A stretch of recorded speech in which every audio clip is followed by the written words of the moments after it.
અંકલેશ્વરના 84 ભાગોળ ખાતે રહેતો 23 વર્ષીય રોહન વસાવા 3 રસ્તા શાક માર્કેટ ખાતે શાકભાજીનો વેપાર કરે છે. યુવાનની માતા જ્યોત્સનાબેન નવા બોરભાઠા ખાતે રહેતા પુષ્પાબેન કિરીટભાઈ વસાવાને છેલ્લા 10 વર્ષ ઉપરાંતથી ઓળખે છે. પુષ્પાબેન વસાવાને દશામાં આવતા હોય રોહનનું પરિવાર અવારનવાર તેના ઘરે નવા બોરભાઠા ખાતે જતા હતા. શાકભાજીના વેપારીને 1 મહિનાથી પેટમાં દુખાવો થતો હોય ગત 23મી માર્ચે તેની બહેન અને માસી સાથે પુષ્પાબેનના ઘરે ગયા હતા અને તકલીફ અંગે જાણ કરી હતી.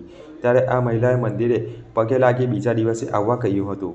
જે બાદ યુવાન પોતાની માતા, બહેન અને ભાઈ સાથે પુષ્પાબેનના ઘરે ગયા હતા. જ્યાં તેઓ બેસતા આ ઢોંગી મહિલાએ યુવાનને પહેરેલી સોનાની ચેનમાં કોઈએ મેલી વિદ્યા કરી હોવાનું કહી કઢાવી દશામાં પાસે મૂકી દીધી હતી. બીજા દિવસે બીજી ચેન, ત્યારબાદ સોનાની એક બાદ એક 5 વીંટી લઈ લીધી હતી.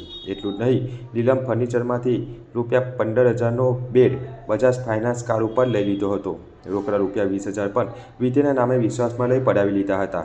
બાદમાં યુવાનને પોતે અંધશ્રદ્ધામાં છેતરાયો હોવાની જાણ થતાં દશામાના નામે લોકોને ધૂતતી મહિલા પાસે સોનાની 2 ચેન, 5 વીંટી, રોકડા 20,000 અને બેડના 15,000 માંગતા ઠગ મહિલા પુષ્પાબેને ધમકીઓ આપવા લાગ્યા હતા. અંતે અંકલેશ્વર એ ડિવિઝન પોલીસ મથકે 4,44,000ની મેલી વિદ્યાના નામે ઠગાઈ અંગે ફરિયાદ નોંધાઈ હતી. અંકલેશ્વર એ ડિવિઝન પોલીસે દશામાના નામે લૂંટનાર મહિલા પુષ્પાબેન વસાવાની ધરપકડ કરી કાયદેસરની કાર્યવાહી હાથ ધરી છે.